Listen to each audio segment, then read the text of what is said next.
Amables televidentes, muy buenas noches. Bienvenidos a esta sesión en privado con nuestras compañeras periodista Alejandra Estrada Obregón. Buenas noches. Juan Carlos Méndez. Buenas noches, David. Y Pedro Mazón. Gracias, David. Buenas noches.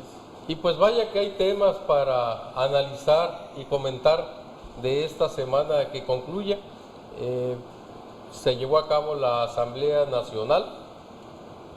Ya nos comentará nuestro amigo Pedro Mazón qué candados y cuáles fueron las principales resoluciones. Sigue en otro frente el armado de ese frente amplio democrático en el que buscan integrarse las fuerzas encabezadas por el Partido Acción Nacional y el PRD, entre otros agrupamientos de personalidades. Y por el lado de Morena, pues ahí las cosas hace rato que lucen muy claras con su líder moral y presidente de ese partido, Andrés Manuel López Obrador. Junto a otros temas que comentaremos también, que fueron noticia y que llamaron a la atención y generaron la polémica, como es el atentado que denuncia allá hacia uno de sus escoltas en el sur del estado, el diputado Ernesto Ibarra. Y pues ya muy de salidita comentaremos también los 25 años de fundación de la Secretaría de la Sedesol. Pedro Mazón, ¿qué fueron los acuerdos fundamentales, sobre todo en la mesa de los estatutos, que fue donde más se centraba la atención por el tema de los candados? Sí, se movió una reforma que esperábamos muchos y aquí se había comentado en la mesa también, y era el hecho de que ya tuviera el partido liberado ese candado que daba de 10 años de militancia quien pudiera aspirar a un puesto de elección popular, y cualquier aspirante ahora ciudadano o simpatizante con el partido, el PRI, puede aspirar, y no cualquier candidatura, también está abierto para la presidencia de la República, para que pueda aspirar a ser candidato. Y ya hablaremos un poco más aquí sobre quiénes son los que pueden aspirar a este tipo de candidaturas, estimado David. Y también es importante decir que entre otras reformas que esta Asamblea Nacional sancionó fue la de que aquel que haya sido candidato y haya obtenido el puesto de elección popular por la vía plurinominal no puede repetir, es decir, no puede ser un diputado federal, por poner un ejemplo, sale para ser candidato plurinominal al Senado de la República o a otro puesto de elección popular. Y pues Alejandra, otro acuerdo que se toma también es el tema de reservarse un tercio de las candidaturas para jóvenes y el 50% para el género, para las mujeres. Tu lectura de estas, o tu valoración de estos acuerdos que logra el PRI en su Asamblea Nacional. Pues para empezar, una de las reformas y los acuerdos que se dieron fue el garantizar la paridad de género, que aquí en Baja California Sur pareciera pues que no están muy de acuerdo los priistas en darle la importancia que deben de tener en el género. Y otra cosa es rumbo a las elecciones de 2018, pues el PRI también se dijo buscar candidaturas que realmente representen una fuerza electoral que lo lleve al triunfo, que en los diversos estados donde va a haber elecciones. Y en cuanto a los jóvenes, pues también dar más participación a los jóvenes en los próximos procesos electorales, fue lo que yo capté de estas nuevas reformas que se dieron. Juan Carlos Méndez, este tipo de eventos generan percepciones. ¿Cuál es tu percepción de este evento, del escenario, de la fiesta que fue para los priistas, pues congregarse en torno a su líder nacional, que es Enrique Ochoa, y a su líder moral político, que es Enrique Peña Nieto? Pues me trae recuerdos, David, de otras asambleas que ha tenido este partido. Habría que citar que se borra aquellos gritos, aquellas exigencias, que valga la redundancia, entre gritos y sombrerazos en la 14ª Asamblea del PRI, allá en los años 90. La gente le exigía a Elbester Gordillo y a Chucho Salazar, otro distinguido militante priista, elementos de legitimidad para poder ser candidatos. Pero creo que ahora este ejercicio que hace el PRI pues con toda la militancia, la representación a nivel nacional, pues quita esos candados que estaban haciéndole sombra a un partido político que de cara al nuevo milenio tiene que verse más transparente, más democrático, abrir el abanico de oportunidades para todos los militantes, ciudadanos que han preferido militar en ese partido. El tema que bien menciona Pedro, pues va a ser muy significativo para el desarrollo de estas elecciones del 2018, sobre todo porque nuevos partidos que han emergido en tan corto tiempo, pues obligan también a otros institutos como el PRI o el PAN a reformar sus estatutos en cuanto a la forma de participación política interna. Alejandra, pues tendremos que decirlo, se cuelga otra medallita del líder nacional Enrique Ochoa al construir en los términos que comenta nuestro compañero Juan Carlos, pues estos acuerdos que denotan que hubo construcción de consensos y negociaciones muy amplias para llegar y construir este marco de unidad. Su anterior medalla fue pues no haber salido tan raspado en la elección de los estados, particularmente el Estado de México, donde haya sido como haya sido, se lleva la y Coahuila, que ahí la siguen defendiendo, aunque con alfileres. ¿Qué lecturas te dan de a quién le quitan los candados, quién se favorece con estos candados y qué tanto el propio Enrique Ochoa se pone en ese espacio de presidencial? No, yo creo que no le alcanzan. Aparte, hay que recordar que estuve en Comisión Federal de Electricidad y el daño económico a las familias pues, en su paso por comisión pues fue muy crudo y muy real, y todavía hay miles, millones de firmas donde le pedían al señor que bajara las tarifas y nunca se hizo caso. Bueno, no se mandaba solo, pero tampoco dio pie a que se pudiera dar paso a esa reducción. Entonces yo creo que eso es una cuota también del política y el autorretiro que se dio que no le va a favorecer. Yo creo que aquí se abren los candados para que ahora sí José Antonio Meade, pero que se escribe Meade, dicen, sea yo creo que uno de los principales presidenciales ya con rumbo a lo que viene ya en las elecciones, y aterrizando pues a Baja California Sur, pues aquí se va a poner bueno el ambiente político en el 2018, porque hay que recordar que amigos personales tiene ahorita por Acción Nacional, empezando con el gobernador del estado, José Antonio Meade. Entonces yo creo que aquí es donde vamos a ver para qué lado se hace, ahora sí que gente muy cercana a Acción Nacional y muy representativa. Pues Pedro Mazón, ya se empieza a esclarecer el firmamento ahí tricolor, ya estos candados, como apunta Alejandra, se ve que llevan dedicatoria o abren la puerta al menos a dos precandidatos. Uno, José Antonio Meade, el actual secretario de Hacienda, al que se le advierte fuerza política no solo en el PRI, que le abren el candado sin mayor problema, sino también en el Partido Acción Nacional, donde fue secretario también de Hacienda con Felipe Calderón, y otro personaje que es Aurelio Nuño, el secretario de Educación, al que por afinidad con el presidente Peña Nieto se le pone también en esa lista, y aunado pues el éxito que se le tiene que reconocer con el que ha ido avanzando la reforma educativa, que lucía muerta, la revivió y hoy marcha con buen criterio de normalidad. ¿Cómo ves venir esa candidatura, donde también está el doctor Narro, secretario de Salud, y otros personajes, el secretario de Gobernación, Miguel Osorio Chong? Es muy clara, ¿no?, la determinación con que en esta asamblea el priismo favorece a simpatizantes, ya lo decía yo, y obviamente a los militantes del propio partido.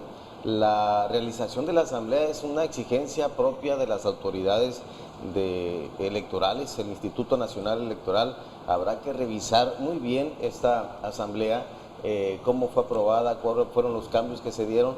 Y bueno, ya lo comentaba David, efectivamente el secretario de Educación Aurelio Nuño, como el secretario José Antonio Meade, el propio rector, el secretario de Salud, son los que están caminando muy fuertes para que estos candados que se quitaron, por algo se hicieron justamente y que pueda tener la posibilidad de aspirar a esa candidatura. Obviamente la decisión la tiene el presidente de la República, Enrique Peña Nieto, y él habrá que definir quién puede ser el próximo candidato a sucederlo. Pues caray, como ahora sí que lo que comenta nuestro amigo Pedro nos regresa a esos tiempos en que el presidente de la República se le llamaba el fiel de la balanza y era el dedo que señalaba en aquellos tiempos a alguien que se le denominaba el tapado. Y esa connotación se le empieza a dar ya a raíz de la asamblea a José Antonio Meade. Junto a estas consideraciones, Juan Carlos, para quienes dan por muerto al PRI, para quienes ya consideran que ese partido está agotado, ¿cuál es rápidamente una consideración en función a cómo ha ido sacando los resultados electorales, en función a cómo sacó su Asamblea Nacional y en función a algo muy importante, a los indicadores económicos que empiezan a lucir para algunos sospechosamente bien? El dólar para abajo, las finanzas estables, las reformas avanzando. ¿Cuál es tu valoración? ¿Dará la pelea el PRI o ya está desocupado el PRI?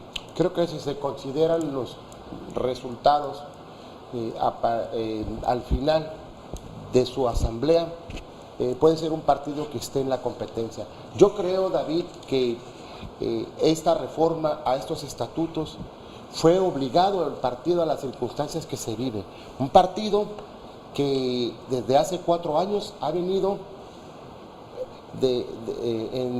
desquebrajándose, ha venido perdiendo terreno electoral año tras año, elección tras elección.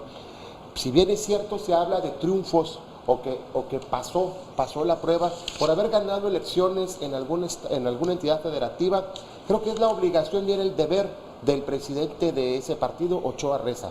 Lo que sí es claro es que el PRI se vio obligado a abrir el abanico, a ciudadanizar el partido para poder encontrar en los mexicanos una forma un aliciente para convencerlos de que el PRI no le tiene miedo al cambio, pero tampoco cambia por cambiar.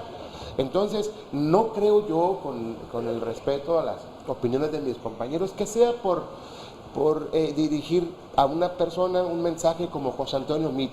Creo que José Antonio Meade tiene una gran trayectoria como servidor público. Creo que es un buen ciudadano, un mexicano ejemplar, como también el doctor Narro, o sea, el secretario de Educación. Es el que le quitan los candados, Bueno, es el que no tiene una militancia se los quita reconocida a la sociedad, David. Dejemos claro, ahora el PRI está en posibilidad, cualquier ciudadano, de ser candidato de ese partido, como ha habido otros partidos que abren sus sí, se ha ido quitando, antes eran los gobernadores, hoy ya se quita la candidatura presidencial. Finalmente son los ciudadanos, David, los que hacen el parteaguas. Alejandra, junto con este acuerdo nacional que se logra armoniosamente, y como sé que a nuestros analistas se le cuecen las habas también por llegar aquí a nuestro estado, vivimos un proceso que ahora nos vamos del plano nacional al plano municipal por las lecturas políticas que se han dado a raíz de que una de las planillas, la que se consideraba más débil, pues se alza con la victoria. La planilla encabezada por Abimael Ibarra le gana a la planilla encabezada por Thalia, que eran apoyadas, y se dijo con suficiente insistencia y claridad, por el joven senador Ricardo Barroso, el joven delegado de la Sedesor Juan Alberto Valdivia y Amadeo Murillo. Eran las figuras que le daban fuerza a esa candidatura, y del otro lado la figura del senador Isaías González y la figura de Estela Ponce. De esa lectura, ¿qué lectura toman de ese resultado, Alejandra? En el que ya sé tu valoración personal respecto a que primero pues los militantes no le dan la confianza a la planilla, a la única planilla que encabezó en todos los procesos de renovación de los comités municipales, pero en la que para muchos tiene la lectura de quién estaba detrás de ella, que era la figura de Estela Ponce Beltrán. Pues a mí me queda claro nada más en el partido, en el PRI, que no están preparados todavía los varones priistas para darle a las mujeres la oportunidad de salir adelante y de llevar ahora sí que la bandera de alguno de los partidos, de una dirigencia, me queda claro eso. Y bien lo dijo Amadeo Murillo, cuando él dijo que no tenían, que eran unos pubertos y que él no confiaba en los pubertos, pues me quedó claro que no confió en los pubertos, porque realmente siempre pues les dio la espalda y les puso toda traba. Incluso hay una queja ahí, se presentó una queja ante la Comisión de Procesos Internos del partido, por lo señalado por el dirigente del sector de la CTM, sobre ese sentido de que descalificaba la fórmula que representaba a Talia y este muchacho Carlos. Entonces, pues ahí quedó, parece que, no sé si le dio para adelante o no se le dio. Aquí el chiste es que ya Abimael ya tiene su constancia de mayoría donde salió electo. Ricardo Barroso ya demostró pues que tiene todavía cuerda dentro del partido. Creo que fue Juan Antonio Valdivia, y Juan Antonio Valdivia pues demostró que trae punch y mucho que ahora punch. sí que Él trae, definió. Sí, que exactamente. definió, los trabajadores de Cedesol definieron y parte de la familia de Juan Alberto No, los definieron. militantes del ¿Me PRI. permites, por favor? Parte de la familia de Juan Alberto, trabajadores de Cedesol definieron, porque también eran consejeros políticos, una mayoría. Nombres. Para poder afirmar, Bueno, hay que probar, Alejandro. Sí, los Bueno, que fueron me el grupo que Bueno, él representa. lo llega cierto- su actitud panista y me choca. bueno, y me lo levanto. cierto es de que estas dos fuerzas políticas que ganaron la elección, una de ellas, Juan Alberto Valdivia, ha construido y ha convocado y ha sumado a muchas de las fuerzas que estuvieron en el Ayuntamiento de La Paz, y nombres que reclama nuestro amigo Juan Carlos, acordarme de ellos, porque no me va a pues dormir. es Bernie y Montiel Asensio, y Asensio y varios de los cuadros secretarias, a los que incorporó Juan delegados. Alberto Valdivia. Pero al fin de cuentas regresamos Traidores. con esta lectura. La gente de Estela traicionaron. Pues aquí seguimos, amables televidentes, como ustedes ya observaron, pues estos temas siempre son polémicos y apasionantes. La lectura, Pedro Mazón, que al final se da, es que hubo una medición de fuerzas, una competencia democrática en la que los contendientes de un lado hicieron su trabajo político y los del otro también.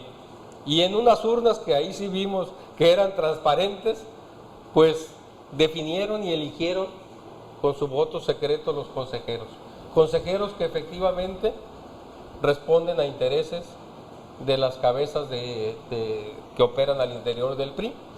Y la gran sorpresa, y eso sí se ha dicho y sí se ha analizado, es de que quienes pensaban que iban a contar con el apoyo de quienes formaron parte, muchos de ellos, de la estructura administrativa del ayuntamiento y se entendían que eran parte del equipo de Estela Ponce, pues hoy integradas al equipo de Juan Alberto Valdivia, a las propias estructuras de la Cedesol, pues votaron y decidieron libre y democráticamente cuál es el esquema en el que ubican en este proceso de cara a la elección de la nueva dirigencia estatal, en la que otra vez va a haber una competencia, y ahí van otra vez ese mismo alineamiento, es de esperarse, contra el mismo alineamiento que perdió el municipal. No hay que olvidar, que Juan Alberto Valdivia fue presidente del Comité Directivo Estatal del PRI, al igual que Ricardo Barroso, y el señor Amadeo Murillo es el líder de la CTM, el sector obrero del PRI. Pero sí señalar, muy importante, David, antes voy a hacer un paréntesis de lo que dijo Juan Carlos hablando del partido, de la Asamblea Nacional, que efectivamente la palabra la dijo correctamente Juan Carlos, es ciudadanizar al PRI. Y esto es en toda la República Mexicana, porque hay figuras importantes dentro de la sociedad que tiene liderazgos y que le va a dar oportunidad al partido de que se represente en diputaciones federales, en el Senado de la República, en donde coincidan con ayuntamientos, gubernaturas. Entonces eso le va a dar una fortaleza tremenda al partido y obviamente que resulte candidato. ¿Cómo operó Juan Alberto Valdivia? Creo que la fuerza la definió él, está en la mesa su nombre, porque precisamente ya representa a otro grupo al interior del PRI. No lo hizo tanto el señor senador Barroso, porque vi que quien más operó, yo estuve adentro, estuve afuera, quien más operó era Juan Alberto Valdivia, que es delegado de CESO. Y bien, es importante también hacer un acotamiento aquí, David, el número de votos que se anularon, hace 80 votos.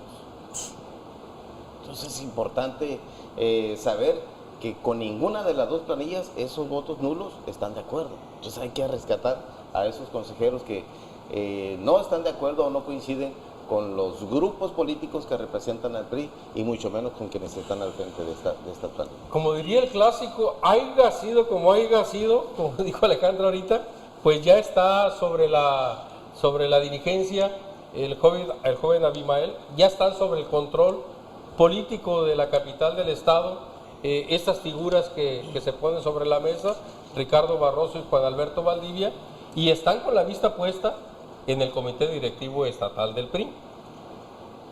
Alejandra Estrada, seguramente, porque sé que eres aficionada a las redes sociales, seguramente has registrado las percepciones que se han mandado con las fotos en el avión, con las fotos en la asamblea, con las presencias en las mesas ahí, y una destaca, nos guste o no nos guste, nos cuadre o no nos cuadre, la figura del senador Ricardo Barroso presente haciendo actitud de liderazgo. Esto tiene su valor y tiene su peso rumbo a la construcción de la dirigencia estatal, considerando que tiene amarre con Juan Alberto Valdivia, quien está disputando y peleando con todo para ser el senador de primera fórmula.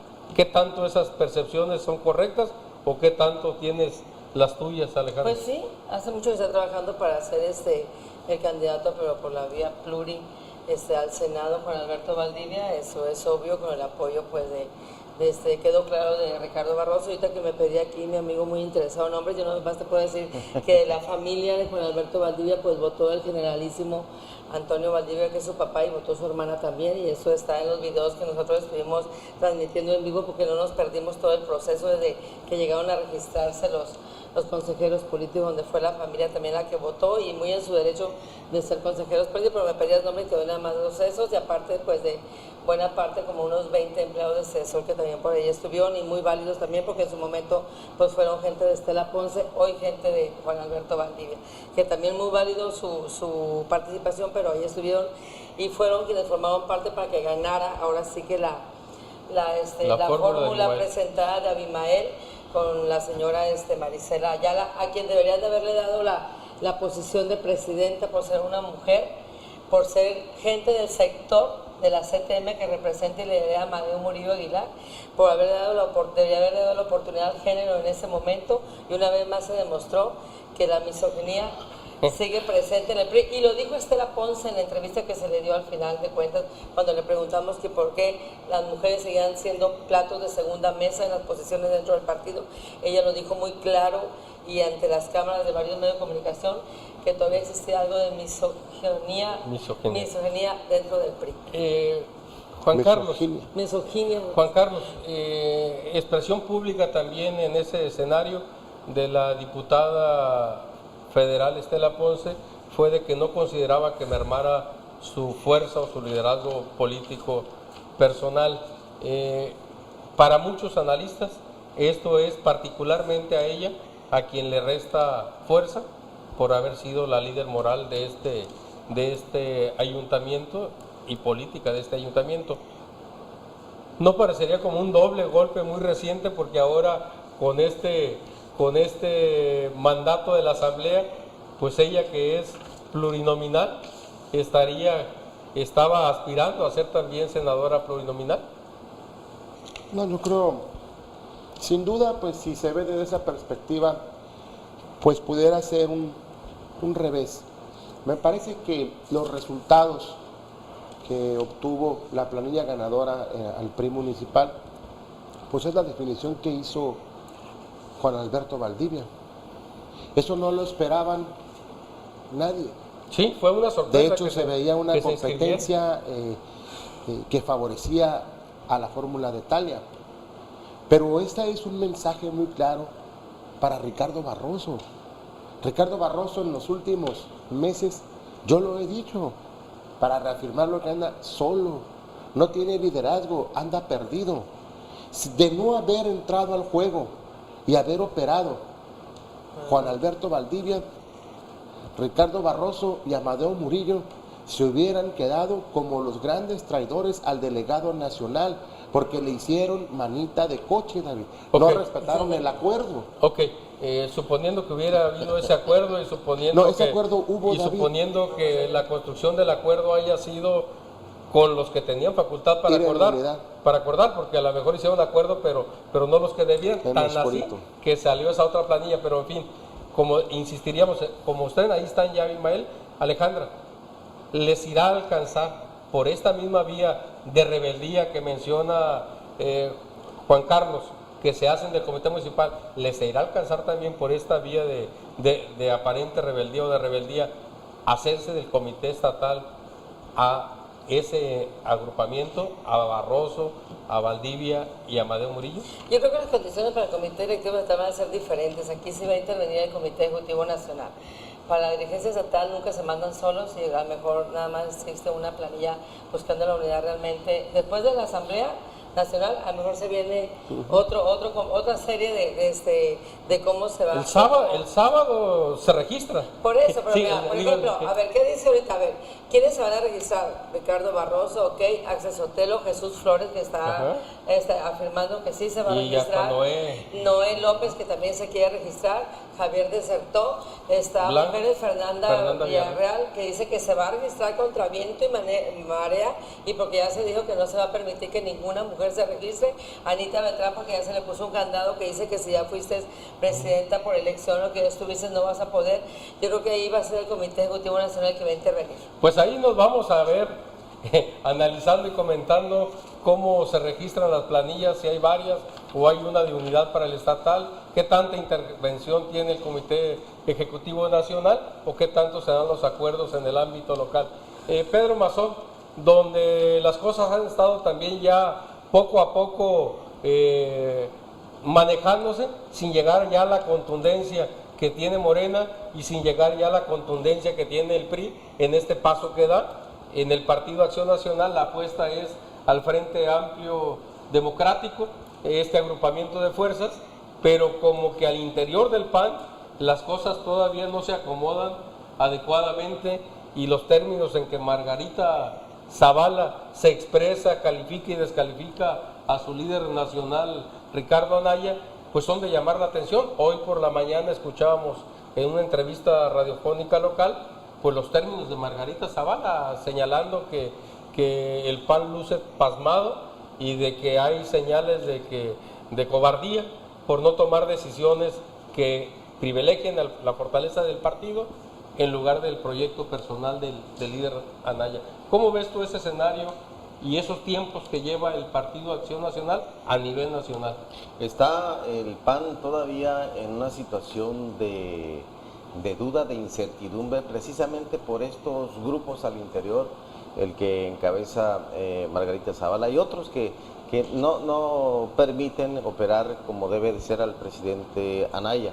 Y es muy importante decirlo, David, porque en el ejercicio de conducir el partido político, uno de los más importantes a nivel nacional, que es el PAN, pues está también por definir la candidatura a la presidencia. Y obviamente el joven Anaya es un aspirante natural a esa candidatura. ¿No ha logrado esa condición que logró Andrés Manuel de como presidente de Morena instalarse ya como el candidato todavía al no, interior del PAN? Porque lanzó esa convocatoria a hacer una alianza con el PRD en ese Frente Amplio, que también adentro, al interior del PRD, muchos liderazgos no lo permiten, no están de acuerdo con lo que hizo su lideresa nacional.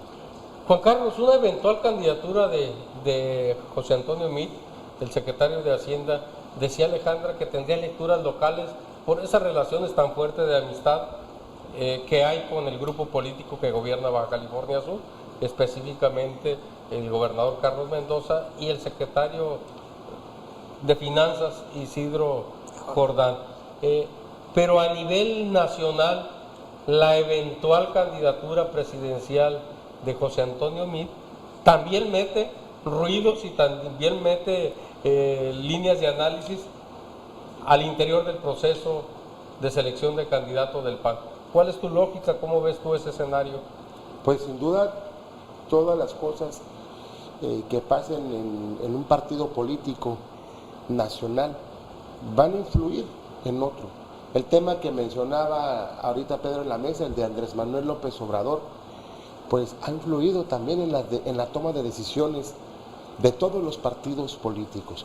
Yo creo, por ejemplo, que el PRD no va a ir con Andrés Manuel, porque Andrés Manuel es Andrés Manuel nada más. No hay apertura para nadie más que Andrés Manuel. Entonces creo que la comparación, un proyecto bien consolidado como Andrés Manuel, no, es que Andrés Manuel ahí es quien opina, quien manda y quien decide. Y en los demás institutos políticos, pues hay una serie de actores que tienen las mismas posibilidades y juegan en la misma cancha.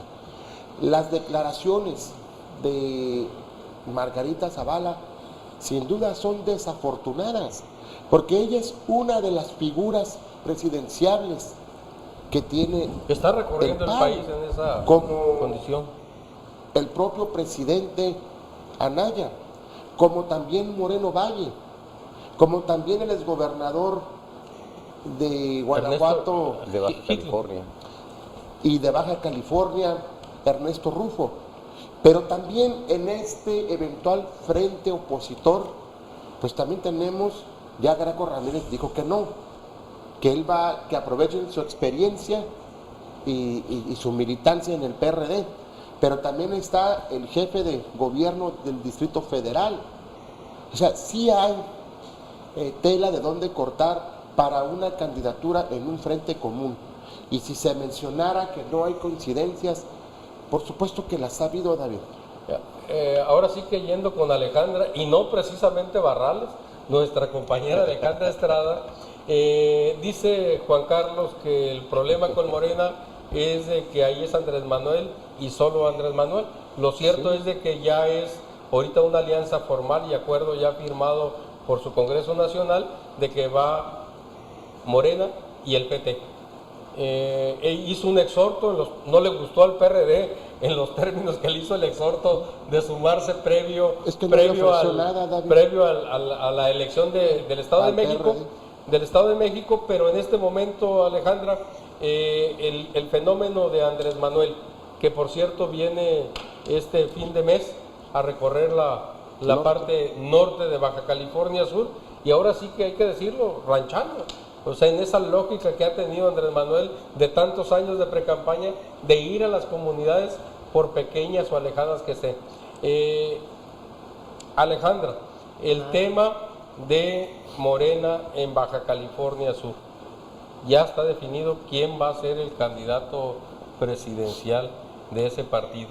¿Cómo ves y cómo sientes las cosas dentro de Morena en Baja California Sur? ¿Qué percibes y cómo sientes que va a ser esa gira en la que andan todos los actores locales visitando? Ahí vimos fotos del profe Víctor Castro. Si la gente es agradecida con el Cota Montaño, seguramente se va a llevar varios a Morena Leonel en este recorrido que anda haciendo por Baja California Sur, pero ya ahorita que hablaba de Moreno Valle aquí, nuestro compañero pues ya está igual que Andrés Manuel López Obrador, ya encampañado por donde quiera, por todo el país, y nadie le llama la atención ni le pide cuentas de dónde están agarrando dinero para hacer tanto un movimiento político, ¿no?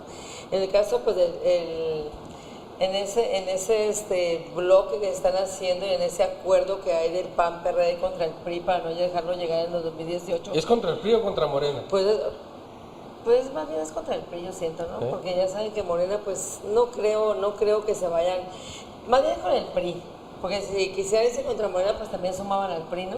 Y se fueran los tres en un bloque opositor en contra de Morena, ¿no? Yo creo que es contra el PRI. Contra el PRI, en un afán de sumar votos también. Sí. Pedro, pues ya nos vamos, pero Necesito tu lectura rapidito en el minuto y medio. Ese frente que ya se está en construcción, ¿contra quién va en tu lógica? ¿Va más para restarle fuerza y competirle realmente a Morena? ¿Es contra el PRI para desplazarlo a un tercer lugar o evitar que llegue a la reelección ahí presidencial? Sin duda es para sacar al PRI de los pinos, lo han dicho. Y lo que más temen es justamente que Morena con Andrés Manuel López Obrador les pueda hacer daño. Este tipo de eventos que va a tener López Obrador, de ir a Guerrero Negro, Bahía Tortuga, Santa Rosalía, puntos muy importantes que antes, si recuerdas, David, los candidatos a la presidencia de la República visitaban cuando andaban en campaña. Ahora nada más van a las capitales o a ciudades importantes, ahora sí se van López Obrador lo está haciendo y esto le va a ayudar a sumar muchos puntos. Pues vaya comentario final que hace nuestro compañero Pedro Mazón. Efectivamente, tendrá muchos defectos, se le podrán cuestionar muchas cosas a Andrés Manuel, pero que es uno de los personajes que más conoce el territorio nacional y al que más conoce, para bien o para mal, la sociedad mexicana, los electores, sin lugar a dudas que es Andrés Manuel. Regresamos. Aquí cerrando este programa, iniciando el tercer bloque, aunque la idea es que cada quien por su lado cubre el más territorio, las imágenes y los reportes que estamos teniendo en las redes y en los medios de esa movilidad de las figuras que empiezan a ser las más relevantes de Morena, llaman ahora sí que a la especulación política y ponen cuestionamiento respecto a esa unidad en que debían de estar trabajando para construir la candidatura presidencial primero de Andrés Manuel y de ahí las fórmulas de Baja California Sur. Vemos, ahorita decía Alejandra, a un Leonel Cota Montaño, vemos a figuras del PT ya accionando, vemos al profesor Víctor Castro, vemos a Omar Castro, vemos al líder de Morena muy solo, generando también sus recorridos y sus posicionamientos, y vemos a un Rubén Muñoz también haciendo su luchita, sus comités ahí de base, pero lo que no se empieza a advertir es una unidad o una estrategia conjunta. ¿Qué datos tienes tú, Alejandra, respecto a esa movilidad, respecto a esa construcción de fuerza para Morena, pero también de posibilidades de candidaturas para los personajes de Baja California Sur? Fíjate, a mí me llama la atención cuando dicen que Andrés Manuel no acepta que el PRD vaya con él. Bueno, aquí aterrizando aquí en el estado, pues no ocupa que acepte que el PRD vaya con él, si todo puro perredista lo anda acompañando, ¿no? Entonces yo creo que ahí pues nada más ocuparía las siglas, ¿no? Porque la gente pues ya la tiene él hasta ahorita. ¿Y qué candidaturas podrían darse en un momento dado? Él dice que no quiere, a veces quiere dar los quemados ni cartuchos que hayan sido utilizados y que ante la sociedad pues no tengan nada que ofrecer, pues yo creo que se le va a poner un tanto difícil porque aun cuando hayan dejado el PRD y están ahora en Morena y ellos saben que ya por eso están ya sanados de su conciencia y ya no tengan delitos que perseguirle ante la sociedad, pero creo que también se les va a complicar un tanto a Andrés Manuel decidir quiénes van a ser sus candidatos aquí en Baja California Sur, porque también han sido señalados cuando han estado en el poder. Yo creo que ahí está difícil la elección en mujeres dentro de Morena ahorita, pues veo que hay gente muy participativa de mujeres, pero sin embargo también siento que los partidos en Baja California Sur están igual que en el PRI, cerrados a que la mujer realmente logre su empoderamiento. Entonces yo creo que ahí todavía no veo nombres que pueda darte ahorita de candidatos para 2018 por Morena. Pedro Mazón,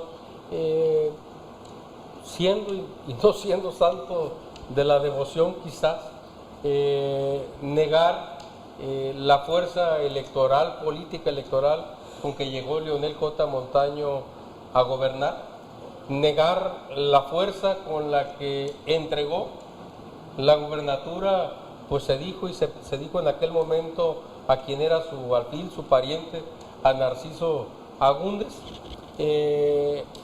Todavía hasta algunos meses antes de que terminara el gobierno de Narciso Agúndez, yo recuerdo con mucha claridad los indicadores de aceptación y de popularidad, sí, que se le descompusieron misteriosa y curiosamente 4, 5, 6 meses antes del proceso electoral, cuando ya estaba muy perfilado la disputa interna al interior del PRD, y al final de cuentas esos grupos, ese partido perdió el poder en una división interna, y ahí llegó pues Marcos Covarrubia a inaugurar la era del PAN en Baja California Sur, y de ahí pues ya no la soltaron, la refrendaron con Carlos Mendoza.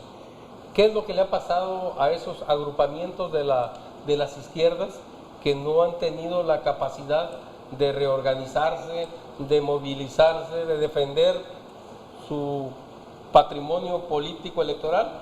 Que seguramente hay por ahí en muchas comunidades y en muchos sentimientos personales. ¿Este proceso les ayudará a eso? O como dice Alejandra, pues ya muchos son considerados cartuchos quemados. No hay que olvidar que Leonel Cotamontaño fue presidente municipal por La Paz del PRI, fue líder municipal del partido aquí en La Paz, fue también diputado federal y gobernador por el PRD, por la coalición PRD-PT, y que le dio otro sentido al Estado al momento de llegar a gobernar. Sí tuvo sus problemas al momento de gobernar, porque si hubiera trabajado en la unidad, en la construcción de lo que aspiran los sudcalifornianos, o aspiramos los sudcalifornianos a romper muchos vicios que hay todavía, David, que pudiera ser una construcción de un Estado unido, aunque sean panistas, priistas. Hace poco vi una red donde un exgobernador, el licenciado Mercado, lanzó un reto para que los exgobernadores se sumaran a quien estuviera al frente del gobierno, precisamente para que se pueda hacer un esfuerzo conjunto sin colores. Aquí el PRD, creo que los mismos intereses que se jugaron y que estuvieron en disputa cuando llegó el gobernador Narciso Agúndez, pues ya no siguió la misma ruta, la misma línea que le estaba marcando Cotamontaño, y obviamente con esas diferencias y otras más le llevó a perder mucha gente. Alejandra, en ese proceso del 99 se dieron términos de participación que lastimaron muchas familias y se generó otra forma, se inauguró otra forma de entender la política y de hacer la política en una comunidad pues que hasta esos entonces era muy cerrada y mucho menor de lo que hoy es en población y en formas de hacer política. Cuando se da la elección de Leonel, realmente no hubo mayor problema, incluso regresó uno de los operadores de esa corriente, Rodimiro Amaya, a ser candidato por el PRI. Y otra vez se generó polarización.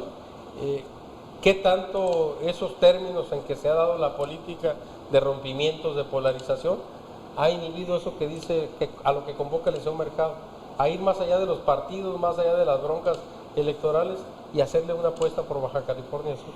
Yo creo que en política debe haber niveles, ¿no? Para empezar, tiene que haber una política con niveles. Yo creo que está demasiado deteriorada la manera de hacerlo aquí en Baja California Sur, con dimes y diretes, con zancadillas. Bueno, las zancadillas en política siempre han existido, pero con dimes y diretes a partir del 99 para acá fue bien grave. Lo que se dio en el 99 fue populismo neto, apertura de nuevas colonias populares. ¿Se acuerdan en San Lucas que se dio la colonia Rosadelia, Cotamontaño está en una colonia de ella ya? Aquí se dio la apertura de varias colonias en el 99, incluso cuando se mencionó que llegaban barcos llenos de gente para el proceso electoral del 99 y que los operaba Juventino Cotamontaño, también se dio. Creo que se dio una manera de hacer política muy popular. Incluso la atención en las oficinas cambió, ya no se dio la gentileza, la manera, pues, fina entre comillas de la atención al ciudadano. Las formas se fueron para un lado, las formas, hasta hoy se recorren otra vez las formas de atención al ciudadano, de la gentileza, de veras, y no es diciendo, no, es que el gobierno de Leonel Cotamontaño que fue corriendo. Dicen algunas veces se les pasó la mano de la forma ahora muy... Sí, sí, son demasiadas formas ahora, demasiadas formas que cumplir y cubrir. Pero yo creo que hay niveles para hacer política y yo creo que a esos niveles deben de regresar a Baja California Sur para que también darle al Estado pues el estatus que requiere, ¿no? Hablando de niveles, Juan Carlos, en estas últimas semanas también se dejó ver el exgobernador Marcos Covarrubias desayunando ahí con uno de sus gentes de su equipo de prensa, que subió a las redes ahí la información, y nuestro corresponsal allá en Los Cabos comenta que se le vio también por allá ayer u hoy comiendo tortas del Taurino, se vale el gol, hablando de formas y hablando de tiempos y hablando de personajes. En esa lógica de los personajes que se empiezan a ver en los ámbitos de la izquierda, también en el Partido Acción Nacional son más evidentes y más abiertos el activismo y la actividad que está realizando personajes. Hoy en otra larga entrevista en una radio local, el diputado Pupo, Marco Pupo, realmente una crónica de su historia y se advierte mucho un alineamiento del actual alcalde de La Paz, Armando Martínez, en torno a ese proyecto. Reaparece Marcos y va a empezar a gestarse ya la fortaleza de estos cuadros, ¿o cómo lees tú esta situación? Pues yo la leo como algo natural. Es un exgobernador. Fue la persona en que recayó el mayor cargo al que aspira un subcaliforniano, que es gobernar su estado. Lo ha hecho Guillermo Mercado Romero en estas reuniones con grupos de amigos que convoca la prensa. Y encabeza el Grupo Reflexión, ¿no? Grupo Reflexión. Leonel Cota Montaño, que incluso desde antes de dejar de ser gobernador, él siguió participando en política. Pues era el líder nacional del PRD. Por ejemplo. Pero eso no nos debería pues inquietar a quienes analizamos pues el estira y afloje en la vida pública. O sea, más que la inquietud, tu lectura es de que Marcos es un activo y va a jugar en este proceso. Sus alfiles, sus cuadros, Pelayo, Marcos demuestra Sergio Covarrubias, que sigue participando en política, que es un panista distinguido, que fue el primer gobernador panista y que pues cualquier acción o palabra que diga pues va a generar ruido. Creo que David lo decía muy bien, es que no había salido Juan Carlos. No era tan evidente sus salidas, ahora son más frecuentes sus salidas, y obviamente está cercano el tema electoral. El que salió y para muchos en falso es el diputado Ernesto Ibarra, denunciando ahí un curioso incidente con su escolta, al que se le ve en un video es perseguido por un asaltante o no sé si alcance la connotación de atentado, pero realmente ha sido objeto de chunga y de crítica y de polémica en las redes. Tu opinión, Alejandra, rapidito. Mira, mi opinión, yo lo dije en redes sociales en un principio, muy lamentable si fue una payasada que sacó de la manga para atraer los reflectores el diputado Ibarra, porque parecía que estaban jugando al do, re, mi, fa, sol, la, ambos, el atacante como la supuesta víctima. No vi que se disparó ni escuché un disparo de arma. Si alguien te mata y te tiene enfrente engañado, te mata porque te mata, se va eso. Más bien parecía que el agresor perseguía la mochila que traía. Exacto, así se ve en el video. La mochila que traía el guardia. Ahora, se supone que es el guardia del diputado federal y aspirante a presidente municipal de Los Cabos. No es posible que no tengas la capacidad de defensa personal y tumbes a la que te está agrediendo y empieces a correr por toda la calle. Si son cámaras de vigilancia, que las más de las veces no tienen sonido, y dicen las crónicas que le disparó 3, pero luego dicen que era de salva. El caso es de que realmente no logra el nivel de seriedad, o al menos en el análisis no se le ha dado esa connotación. Lo que sí fue muy serio y no podemos soslayarlo es el tema de estas fotografías que en las redes realmente crudas, en esta plaza comercial donde está el ejecutado, y que se habló de que era el hijo de un alto empresario por allá, y que resulta, nos dice el procurador, que no es.